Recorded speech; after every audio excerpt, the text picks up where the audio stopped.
Okay, so we're jumping right into something kind of puzzling today. Hmm. How do you get these reports, record corporate profits, peak efficiency maybe, Right. and at the same time you've got massive job losses from automation, streets looking deserted, empty shops everywhere? Yeah, that paradox, the source material actually calls it the great contradiction, and it's really the heart of this story, the second spring. Okay. We follow this guy, Alejandro. He's a master TIG welder, like top of his game, specialized skill, Mhm. and he just watches this whole industry get wiped out by robots. But the real kicker, his daughter, a coder, same thing happens to her. The machine gets everyone eventually. Wow. Okay, so our mission here is to kind of unpack that shift, right? Yeah. Moving from this economic winter, this collapse, Yeah, the harsh with part. something new, this community model. Yeah. And it makes you ask, well, what actually makes work valuable? Let's maybe start with how things fell apart first. Sure. Okay, yeah. The collapse was, well, it felt slow then fast. Alejandro saw it happening. The source calls it the labor share, basically the slice of the pie going to workers. Right. That just collapsed. Companies making bank, record profits, like you said, but no money was actually getting to people to spend. Which leads to instability. Exactly. Rising social instability, empty streets, like you mentioned, those for lease signs everywhere. And it eventually boiled over into what they called the zero jobs riots. Pretty dramatic. And it wasn't just the economy acting up in isolation, was it? There was this whole other layer. No, absolutely not. That's crucial. You had these constant ecological crises happening at the same time. The source describes this like permanent bruised ochre sky. Yeah, from nonstop wildfires, this choking super fog. It sounds pretty grim. So you've got the economy falling apart and the environment is a disaster zone. Exactly. Those two things together, that dual crisis, created this immense pressure for change. Cities just couldn't ignore it anymore. The whole system was kind of fracturing. So what was the response? How did they deal with that pressure? Well, the immediate necessary thing was rolling out a universal basic income, UBI. Stipends, basically. Just enough for essentials, trying to prevent total chaos. Okay, so UBI comes in as a sort of safety net. Then what? Where does the change really happen? This is where Redwood Commons comes in. Alejandro, kind of down and out, he finds this old, derelict community center, but it's totally transformed. How so? He asks the person running it, Ren, how they pay for stuff, and she says, well, we're a co-op. We don't run on profit. We run on what's needed. That's completely different. A total flip from the market logic that caused the collapse. Exactly. It's the big pivot.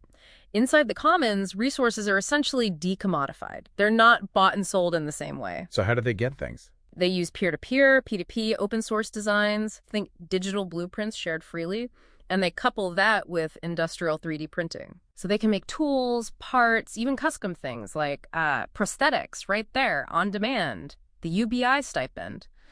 That's just for the absolute essentials they can't make or grow themselves. It sounds almost utopian, just running on need and sharing designs. Yeah. Did the source mention, problems?